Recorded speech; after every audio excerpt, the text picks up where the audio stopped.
Welcome to the Standard of Truth podcast, hosted by historian Dr. Garrett Dirkmott, where we explore the early days of the Church of Jesus Christ of Latter-day Saints and gain rare historical insights into how a young farm boy was able to establish a new church and grow it by way of visions, manifestations, and miracles.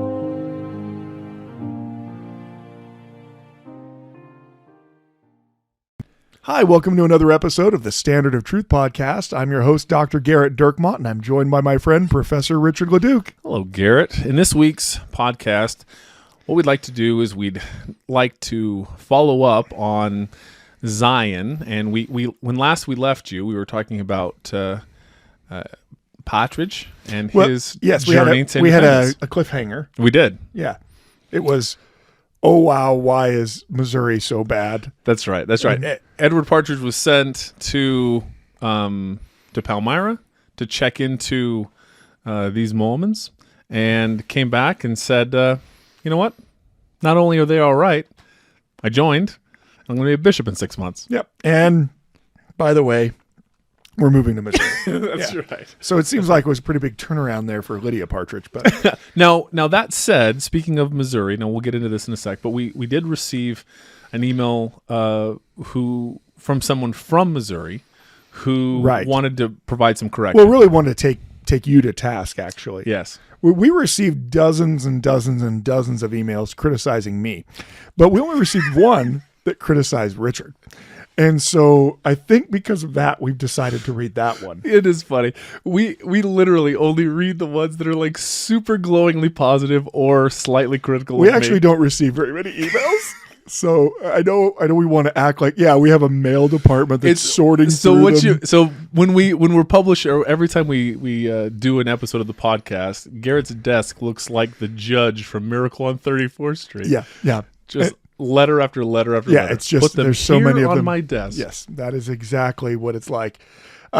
Honestly, there's not that many, but this is, I'm going to try to do this email justice. I'm not going to be able to. This email was a great deal of time was put into this, but this is from Ari. Ara. No, that's why he's writing to you. Okay. Yeah. To the well-financed and incorrigible hosts. I think that we should rename our podcast The Incorrigible Hosts. Yeah, well-financed. We'll have to drop that part. Yeah. People might take that for real.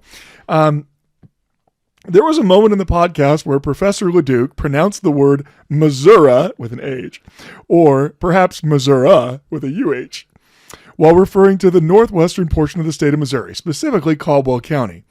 Having been raised in the northern part of the state, Chillicothe specifically, yes, the seat of Livingston County, I can hear the muskets being dusted off as I type. That was in parentheses. Very funny.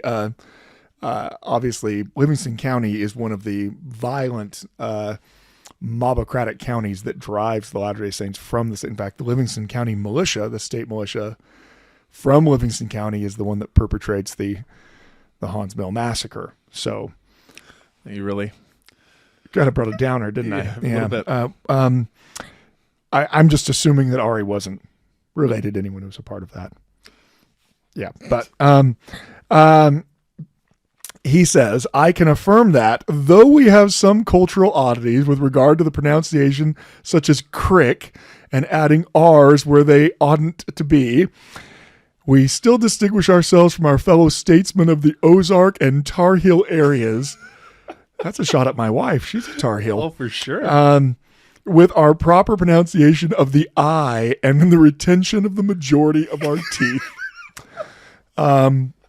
Ari is letting us know that even though the actors on the movie Legacy pronounce Missouri with the Missouri, well, look, at the time, I doubt that there was a whole lot of research done into proper accents from the 1830s Western Missouri at the time the movie was filmed. But Missouri has essentially no homegrown population at this point. It became a state in 1820, but nearly all of the population has moved there after 1800. So almost everyone living there is actually from other places in the deeper or upper South. And I mean, obviously there's some from the North, but very, very few. So maybe the accent that they were affecting was, more like a South Carolina accent because the guy was from, I don't know. I doubt there was any thought put into it, but we've been duly chastised. Now, having said that, we are going to multiple times on this podcast affect a fake Missouri accent, for which Ari will have to write us another email. He went on to ask some questions for future podcasts, which won't fit quite into what we're doing today, but maybe we'll get back to him at a later date. Or Ari, as you already know, obviously we never will. I think that most of our podcast listenership is based upon promising people that at some point we'll answer their questions and then not actually answering them. That's correct. Yeah. It's the foundation of our podcast. Yeah. We should really call it the We Don't Answer Your Questions podcast. The standard of we'll think about it. Anyway. But yeah, we do want to continue on with this idea concept of Zion. And when last we left everyone, there was a great deal of disappointment in what Zion was when they got there. In all deference to our friend Ari, Western Missouri in 1833 was not the Garden of Eden paradise that it once was when it was the Garden of Eden, or that it is now. It was incredibly rural, backwoods, and filled with, frankly, some of the undesirable aspects of frontier America. Lawlessness, gambling, things like that. Houses of ill repute, or however you'd like to reference thus things. But among the people that are really offended or come to lose their faith over the fact that Zion wasn't what they thought it to be is someone we mentioned last podcast, but I thought we might want to spend a little bit more time with him. And that's Ezra Booth. Ezra Booth was a Methodist minister before he joined the church. He is enamored by the idea of a city of Zion. The idea that there is a place like where there is no rich or poor, where everyone loves Jesus, where everyone treats each other good. This idea is so powerful. I mean, even as I'm saying the words, hopefully at least someone listening is thinking, how incredible that would be. If you had a place where literally everyone in it just loved everyone more than they loved themselves. And we live in a world now where people are taught that the highest plane that you can get to is doing everything for yourself, right? The pinnacle of existence is being your best self, living your own life, doing whatever makes you happy. And the idea of Zion is instead this idea that what makes you happy is living the gospel and making other people happy. In a world that's filled with all kinds of sin and inequality, the idea of a city of Zion just sounds pretty good. I know several of my friends, not Richard because he's worried about it, but I do have other friends. They just will never be on the podcast because they're imaginary, who have said things like, man, with all the craziness that happened with the pandemic in the past couple of years, all the economic fluctuations, I've had multiple people say things to me like, man, I'm ready for the second coming. You know what I mean? Like I'm ready for Jesus to come back again, which is a thought Christians have often had in difficult times. This is kind of how many of these early Latter-day Saints are. They are viewing this rapidly changing world. 1820s and 1830s America is changing so rapidly as the United States begins to industrialize. Steam engines are going on, the rapid expansion of the American frontier. And not everyone is at the top of this very unequal society. And those who are left behind, you can see why they would say, you know what? I want the paradise that God promised. And Ezra Booth appears to be incredibly enamored with that. In fact, even after he leaves the so-called Mormon church back then, he will continue to affiliate with other groups that are preaching this kind of utopian end of the suffering in this world. He'll actually become a Millerite for a while. And, William Miller had claimed that he had calculated, we should do a whole podcast on William Miller, huh? Oh, absolutely. Probably never, but at some point. Yeah, after we're finished with Zion, let's do Millerites. After we're done with Zion and polygamy, or? Yeah, right after polygamy we'll do So Millerites. right after polygamy we'll do Millerites, and also probably not do Millerites. But he believed that he had calculated the exact, month when Jesus was going to return by, adding however many horns there were in Daniel to when the Avignon papacy happened, when the Pope was driven from Rome, and all that, right? If William Miller had a YouTube channel, boy, it would have. Which feather? So how many horns on the beast? I mean, it would have been just so many. How many cities of Salem? We don't even know. But speaking of which, my mom just moved to Salem, so now She did. I have a connection to Salem. It was one of the Salems that wasn't crossed. It over with wasn't the one of the with holy eclipse. Salems. No. If you don't know what we're talking about, you got to listen to every one of our podcasts, preferably several times. We do And such a poor job indexing. We don't know which one it was. it was a podcast that was about. I don't know what it was about. We were talking about the second coming. It would have been sometime last year. Between July and probably And now. November. Yeah. Oh, now, yeah. Yeah, that's right. It was a good one. Sometime I last recommend it. Yeah, year it was between July and now. Anyway, Miller believed that he had calculated it down to the month. And you'd say, no man knows that day or hour, but it doesn't say anything about the month. And he believed, and his followers really believed, that they knew what month Jesus was coming, that Jesus was coming, and he was coming, and it was going to be this glorious thing. And of course, Jesus doesn't come.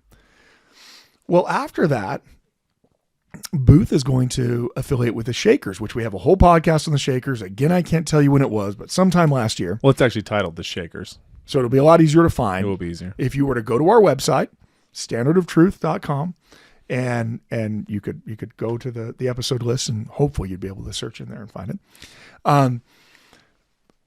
But the Shakers also have this ideal of this utopian community where everyone shares goods in common, where there's no rich and there's no poor. I mean, you can really see that this idea matters so much to Ezra Booth that he left Methodism once because it wasn't enough there for him.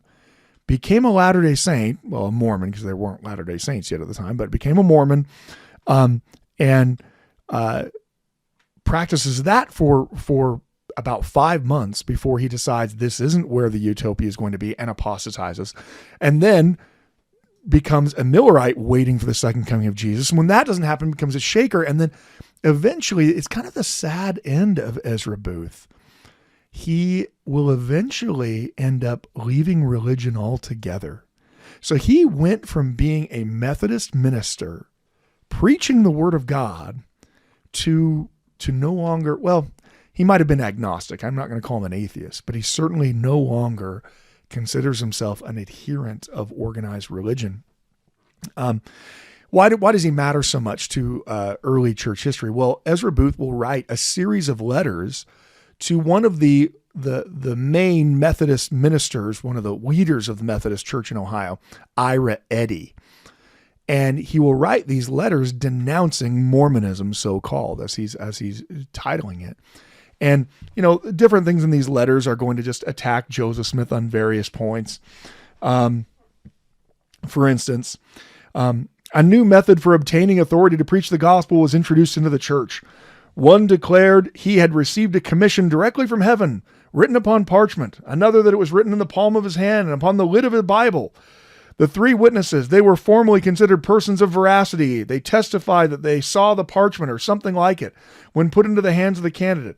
These commissions, when transcribed upon a piece of paper, were read to the church, and the persons who had received them were ordained to the elder's office and sent out into the world to preach. but this also sunk into discredit and experienced the fate of the former. So he's trying to talk about how people lost their beliefs. He's not the only one. About this time, the ministration of angels was supposed to be frequent in the church. The heavenly visitants made their appearance to certain individuals. They seldom made any communication, but presented themselves as spectacles for the beholder to gaze upon with silent admiration. Smith is the only one at present, to my knowledge, who pretends to hold and converse with the inhabitants of the celestial world. It seems from his statements that he can have access to them when and where he pleases. He does not pretend that he sees them with his natural, but with his spiritual eyes, and says that he can see them as well with his eyes shut as well as his eyes open, so also in translating.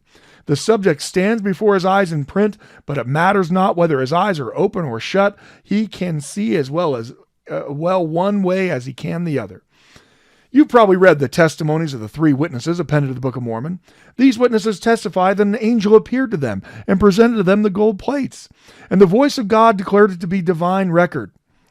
To this they frequently testify in the presence of large congregations. When in Missouri, I had the opportunity to examine a commandment given these witnesses previous to seeing the plates. They were informed that they should see and hear these things by faith, and then they should testify to the world, as though they had seen and heard, as I see a man and hear his voice. But after all, it amounts simply to this, that by faith or imagination they saw the plates and the angel, and by faith or imagination they heard the voice of the Lord. It's interesting what he's doing there. Doctrine and Covenants section 17 certainly declares that the witnesses are going to see those various items and the angel after they have faith, right? So they're going to see them by faith, not because they are imagining them, because they're having them appear in vision. It's that they have to exercise faith before they have this miraculous experience.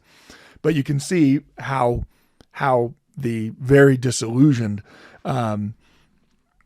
Ezra Booth is twisting it to make it sound like, oh, because they said they had to have faith to see them, that means they didn't actually see them. They just saw them in their mind's eye, so to speak. There are other things that he's going to attack. He's going to claim that Joseph Smith is a despot because he's the only one who can receive revelation from heaven. He is going to claim that, people are led to believe these things that are true that aren't really true.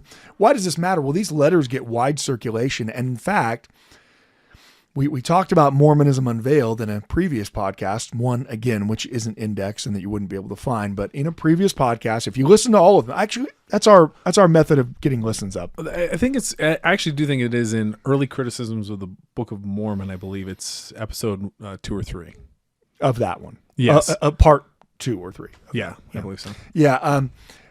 In the book Mormonism Unveiled will actually republish several of Ezra Booth's letters. So they're going to get wide circulation. And they are some of the earliest substantive criticisms of Joseph Smith from someone who was a member and knew him, as opposed to someone who, like on the outside, Eber Howe was never a Latter-day Saint, right? And only knew Joseph tangentially, whereas Ezra Booth was a member of the church, had joined the church, went with Joseph to Missouri, was totally disillusioned with this place that was supposed to be Zion, and left the church, and unfortunately will eventually leave his faith. One thing that I think I'll take a little bit more time is a biographer writing about Ezra Booth's daughter will talk about Booth and his dalliance with Mormonism. This biographer writes, in the midst of stirring scenes, he's talking about everything that's going on in Ohio, Ezra Booth began his career. He was a man of more than ordinary powers of mind, gentle, affectionate, impressible, and deeply religious. His early intellectual training did not go beyond the rudiments taught in the common schools of Connecticut, but he was an inveterate reader of books, and the armful of choice volumes that lay on the shelves of his little library was probably greater in number than could have been found in one house out of every 1,000 on the reserve, which is what they called that part of Ohio, Connecticut's Western Reserve. Possessed of a slender means, he adopted a profession which rendered the acquirement of wealth well nigh impossible. He early entered into the ministry of the Methodist Episcopal Church and was assigned to a circuit of nearly 1,000 miles, embracing its range the township of Nelson. And there in 1819, he married Dorcas Taylor and fixed his home. Soon after entering the ministry, he sent 11 silver dollars to England to purchase a Greek lexicon, and he so far mastered the language as to read the Greek Testament with ease. He used to say that in the early days of his ministry, he and Mr. Charles Eliot were the only Methodist preachers west of the Alleghenies who were able to read Greek. So you can see Ezra Booth has been a minister for more than a decade at the time that he converts to Mormonism, and has really prized understanding the language, right? He's not just this uneducated circuit rider. Well, with all of these, you then have to deal with what do you do about the fact that everybody knows that eventually this person became a Mormon, which at the time this biography is being written in the late 19th century, Mormons are somehow more hated than they are in the early 19th century, which is, it's you think you couldn't go up on the hate meter, but you can actually by the late 19th century. Talking again about his daughter, that's the point of this little biography, is how great his daughter was.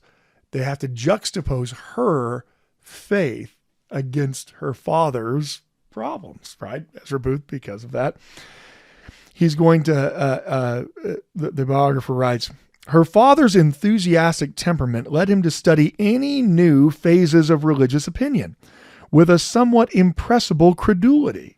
The Mormon movement of 1830 to 32 swept him up for a time into its turbulent current. 10 or 15 years later, he was interested in the socialistic theories of the Shakers, with whom, as I understand, he united for a short time. Later still, he paid much attention to the spiritualistic philosophy.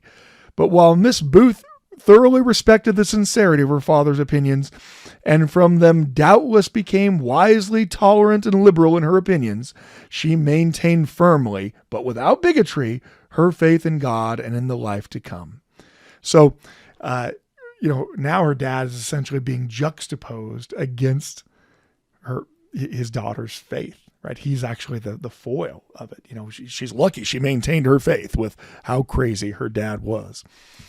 So Ezra Booth is going to become the earliest, most prolific antagonistic writer from inside the church. Look, Philastus Hurlbut is doing all kinds of things, speaking out against Joseph, but even Philastus Hurlbut, if you remember The Good Doctor, he's later than this, because this is 1831 that we're talking about. Philastus Hurlbut is going to be doing his damage in 1833 and 1834. So this is early, and it's an apostasy from the inside. And I feel sorry to a degree for Ezra Booth in the sense that he so passionately wanted to see the idea of this utopian godlike society realized, that when he didn't get it in the way he wanted or as quickly as he wanted, it sent him down a road of not just apostasy from our church, but apostasy from the Millerites when he didn't get it there, apostasy from the Shakers when he didn't get it there, and then eventually apostasy from religion altogether when he didn't get it anywhere, at least not the way he was looking for it. So while I'm not a huge fan of his constant attacks against Joseph Smith, obviously, there is at least some part of me that has a kind of a sympathy in the sense that he clearly wanted to find this peace in a utopian society. And the problem is, in this world, outside of Jesus being in it, it's pretty hard to create that society. So what were some of his specific issues that he... Well, he has a real problem with the fact that Jackson County is supposedly Zion to begin with. He's at first a little bit reticent to actually talk about his specific issues. He actually starts off by... saying that he's not going to talk about it. So in his first letter, I'll read part of that to you.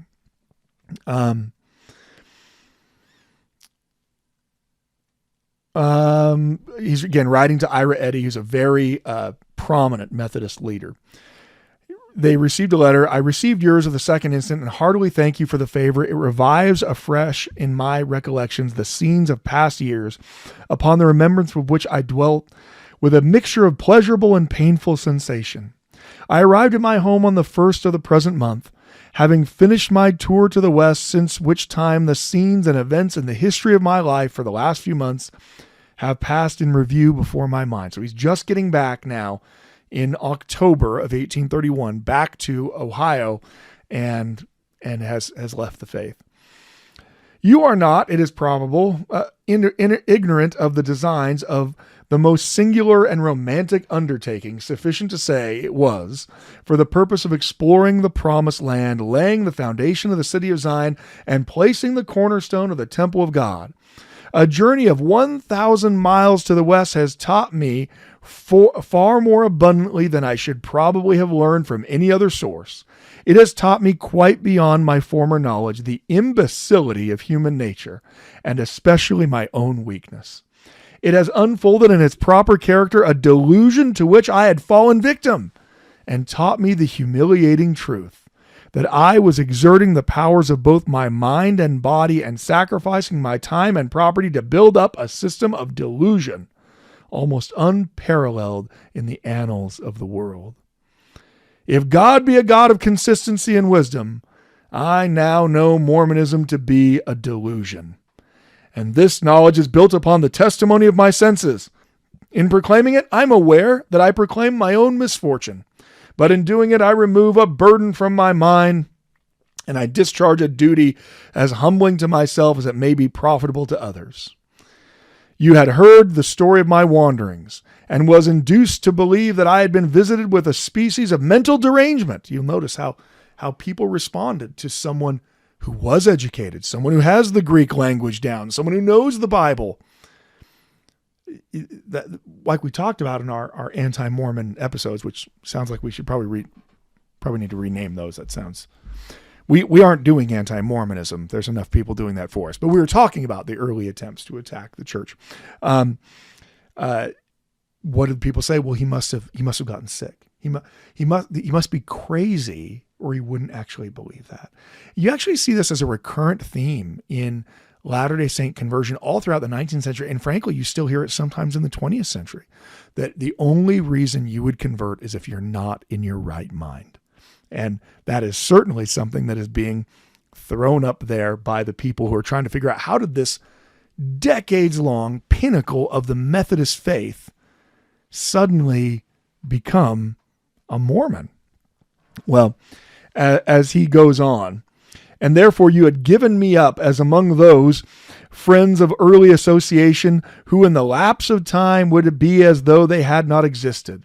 You had concluded that the magic charm of delusion and falsehood had so wrapped its sable mantle around me as to exclude the light of truth and secure me a devoted slave. But thanks be to God, the spell is dissipated, and the captive exile hasteneth that he may be loosed and not die in the pit. When I embraced Mormonism, I conscientiously believed it to be of God. The impressions of my mind were deep and powerful, and my feelings were exerted to a degree in which I had been a stranger. Like a ghost, it haunted me night and day, until I was mysteriously hurried, as if it were by a kind of necessity, into the vortex of delusion. At times I was much elated, but generally things in prospect were the greatest stimulants to action. So what's really interesting is having essentially denounced the fact that his friends thought that he had all, had a frenzied mind, and that's the reason why he became a Latter-day Saint. He kind of then agrees with them by saying it was like, it was a power that I'd never felt before, and I felt almost like I didn't even have another choice. It was day and night haunting me. Or some might say the Spirit working on him, saying that, yeah, this really is true. He's not the first. We talked about this earlier with Doctrine and Covenants section 39 and 40, that here was a minister that had been a minister for 40 years, had converted, and as soon as the realization came of how many people turned on him because he had embraced the church, he immediately left the church. And so this seems to happen a lot. I mean, ministers are giving up a lot to become Latter-day Saints. They are even today, because they're giving up their livelihood. But they also present a special problem for people who are saying the only reason why you believe the Book of Mormon is you don't know the Bible at all. You haven't read the Bible. You don't know the Bible. If you'd ever read the Bible, then you would certainly not be making the conclusion that you're making. Well, since the only person then in Ohio who could read the Bible in Greek, at least according to that biographer, was Ezra Booth, making the argument, well, he just wasn't educated in the Bible, is not a very good argument. So what's the argument you have to make then? Well, he's crazy. He's obviously not in his right mind. He must have fallen and hit in his head or something like that. Otherwise, we wouldn't be dealing with this difficulty. Anyway,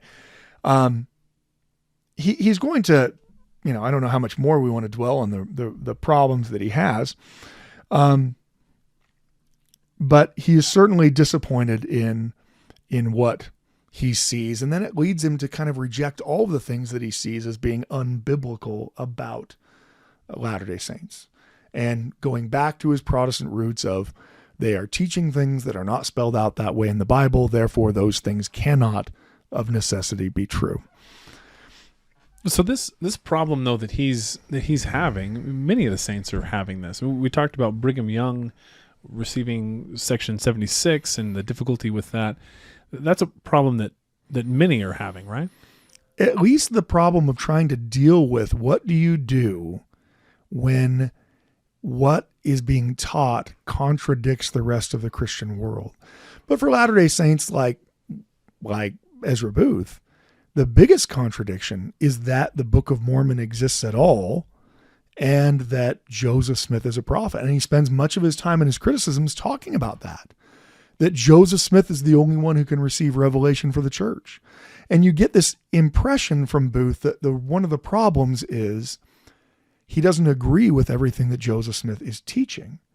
And you don't really have a recourse. I mean, this isn't like a democracy where, I have a real problem with what the president is doing. Oh, well, then we'll just vote him out of office.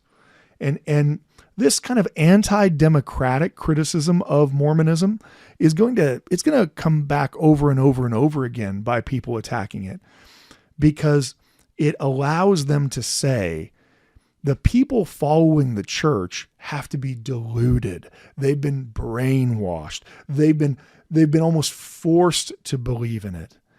And that delegitimizes people's individual acts of faith. Right? Oh, you don't really believe because you thought about it. You've just been brainwashed. Well, oftentimes when people use the term brainwash, what they really mean is you believe something that I don't believe and I don't have the ability to argue it with you. Therefore, you've been brainwashed. I mean, I'm not saying there aren't times that people aren't legitimately led astray. I mean, obviously people are, and they're told things that aren't true.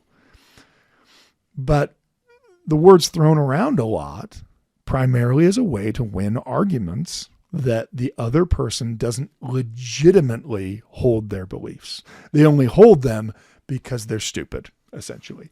And if they were smart, if they weren't brainwashed, if they hadn't been programmed, they wouldn't think those things.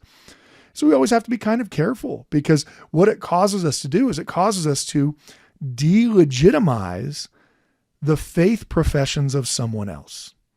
So when a Muslim woman declares that she wears a face veil because she believes that it is what Allah wants her to do, you can find quite a few Christians who will say, well, that might be what she says, but that's only because she's been brainwashed into believing that, right? And in doing that, what are you saying? That she doesn't have any autonomy.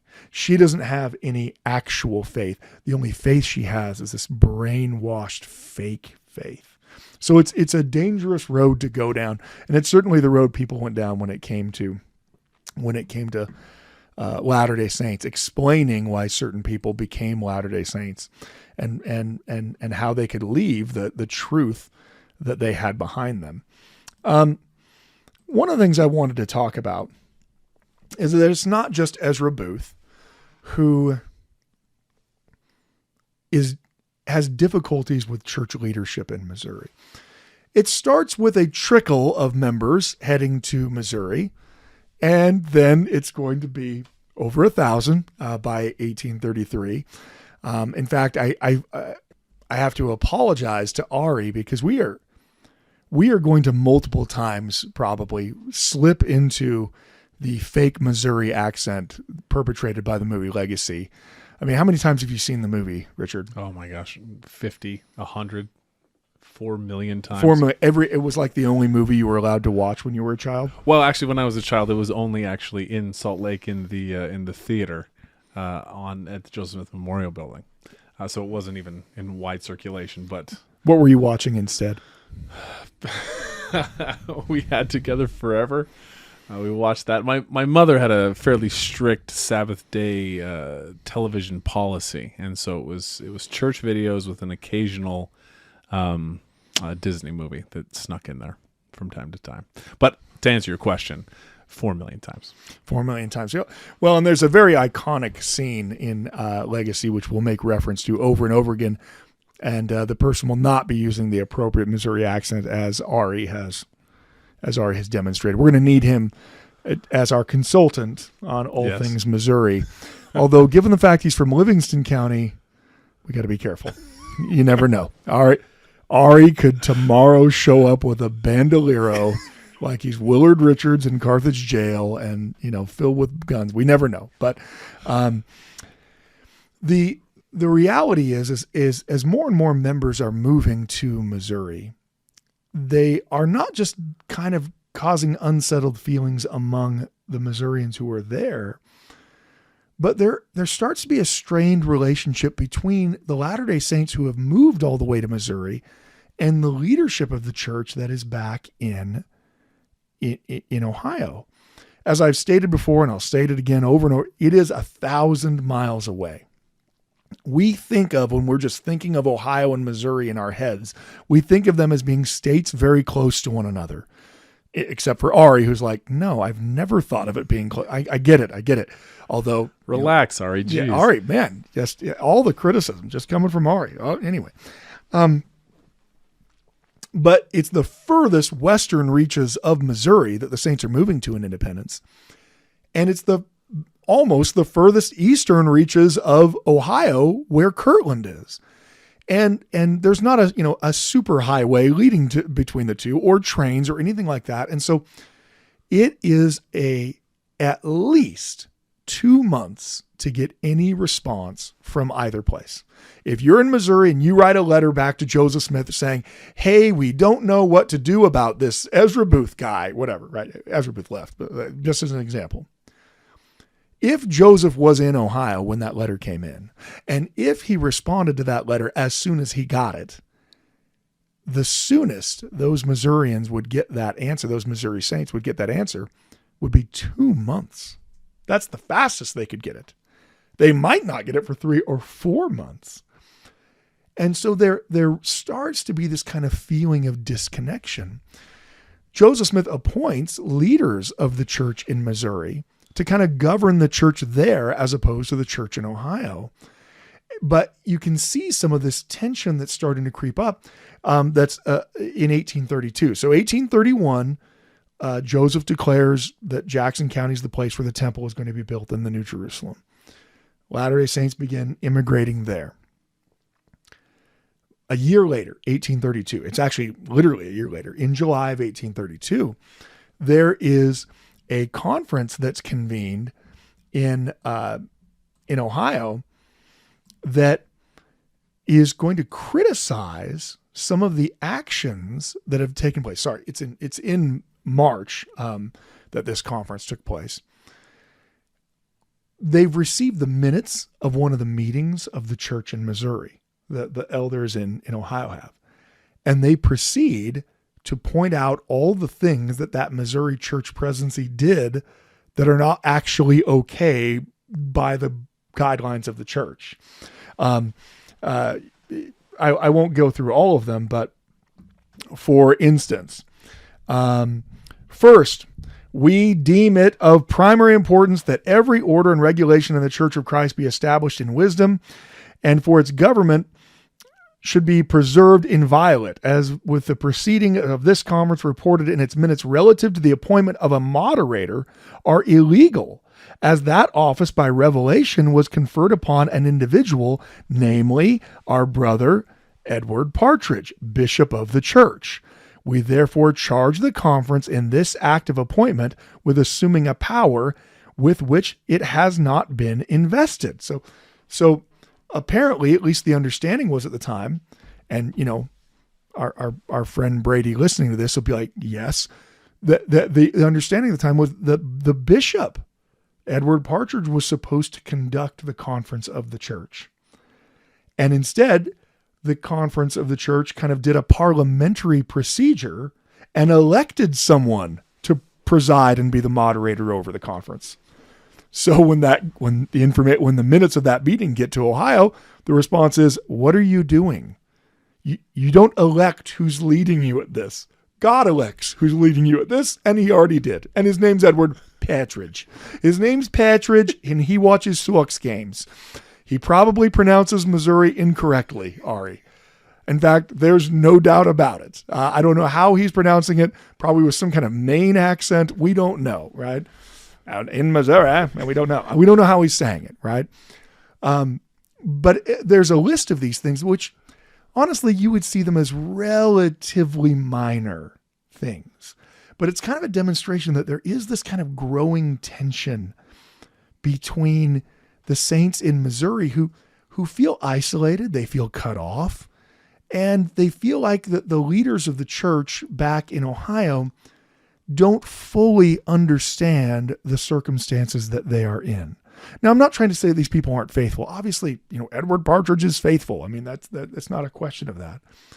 But there's a kind of a strain, I think, that develops because of a lack of communication. Communication is essential to having good relationships, and basically they are in a place where it's pretty hard to have a good relationship.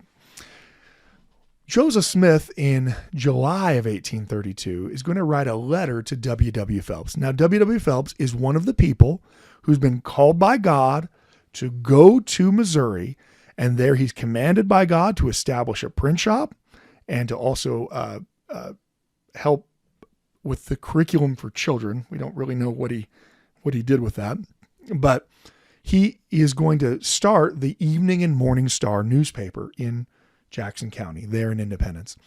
The Jackson County newspaper, Evening and Morning Star, is the first church newspaper. Now, up to this point, there have been several things that were published in newspapers from the church, but usually by antagonists. So the Painesville Telegraph will publish DNC 20 and then attack it and make fun of it the whole time. But the church establishes its own newspaper, and they begin publishing their own articles and their own revelations. So it's an interesting name for the paper. Where does it get its name? Well, the idea of Jesus being the morning star actually comes from Revelation, the book of Revelation, chapter 22, verse 16. I, Jesus, have sent mine angel to testify unto you these things in the churches. I am the root and the offspring of David and the bright and morning star. Oh, very cool. So that's where that, and then, some people have also theorized that, people took the idea of Venus being the morning and evening star as a symbol of Jesus, because it was there before the sun comes up and it's there after it goes down, and that kind of, Jesus is always there. Right. But at any rate, the newspaper is going to be a big deal for the church. And W.W. Phelps, who already ran, if you'll recall, our Masonry episode, and you have to go back and listen to all those. In fact, most of the podcast at this point will just be us saying, referencing. You need to go back and listen to the others. We've got to drive those numbers. Just got to drive them. Drive them for what? I'm not even sure why. Okay. I guess so that my mom isn't the only person listening. Okay. At this point, both of our wives are asleep. I don't think Rachel's mom's listening anymore. Ari's mad at us because we can't pronounce Missouri correctly. Well, we keep teasing him about it. Yeah, this whole podcast. Yeah, and Gina's probably mad because we haven't mentioned Vermont. Look, this is the last time we're going to mention Vermont right now. We're done. I We promise. will never, from where the sun now stands in the sky, we will mention Vermont no more forever. Anyway, Joseph's going to write a letter to W. Phelps, who Phelps is converted. He leaves his newspaper business in New York, comes with the Saints, gets immediately sent to Zion, and is just going to be this real help in the church trying to publish its scriptures there. And Joseph really feels a very strong kinship to him. But in the summer of 1832, so again, this is just a year after the church has established itself in Jackson County at all, Phelps has apparently written a relatively terse letter to Joseph Smith, that Joseph, responding to it, essentially tries to pass over it by saying, because I know all of the difficulties you're laboring under, I'll excuse the, quote, cold and indifferent manner of your letter. And what is Joseph referring to? There's apparently a lot of things going on, not just the, not following the church protocols when it comes to the conference, but church members in Missouri are not helping themselves with their prophecies of things that they say are going to happen, and kind of boldly declaring to the inhabitants of Missouri that they are going to be the ones controlling their land. At one point in this letter that Joseph writes back to Phelps, he talks about the fact that members of the church in Missouri are stirring up other people because they're writing to their family members and saying things that haven't been revealed to the church. For instance, the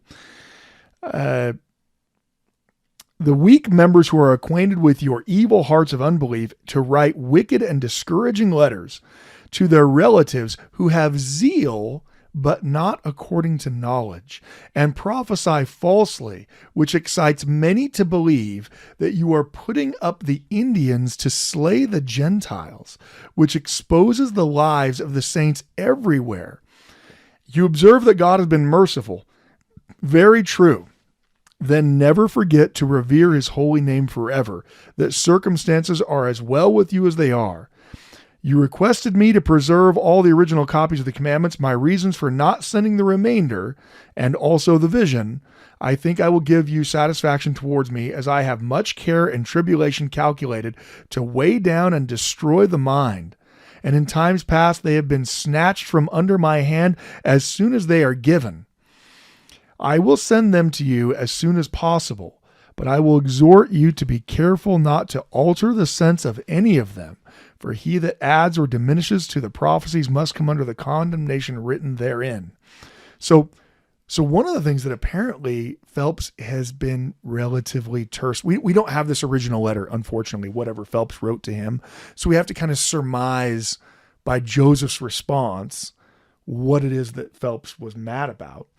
And one of the things he seems to be angry about is that Phelps needs material for his paper, like any good journalist. He wants to be able to publish the revelations. Obviously, the revelations being published for the first time ever in the newspaper is, that's a pretty hot commodity newspaper item, not only among Latter-day Saints who now have a copy of a revelation from Joseph, but even the antagonists of the church also want to hear what this John Smith guy is saying, even though he's not John Smith. And Joseph tells him that, no, I'm not just sending every single initial copy of a revelation I receive. They are sometimes taken from me as soon as I dictate them. So he's kind of saying, look, I need to let a little time age on these a little bit. And also, is a little worried that Phelps might try to improve upon them. Maybe your grammar's not the best. Let me fix that as I publish it. So you can see that there's that going on.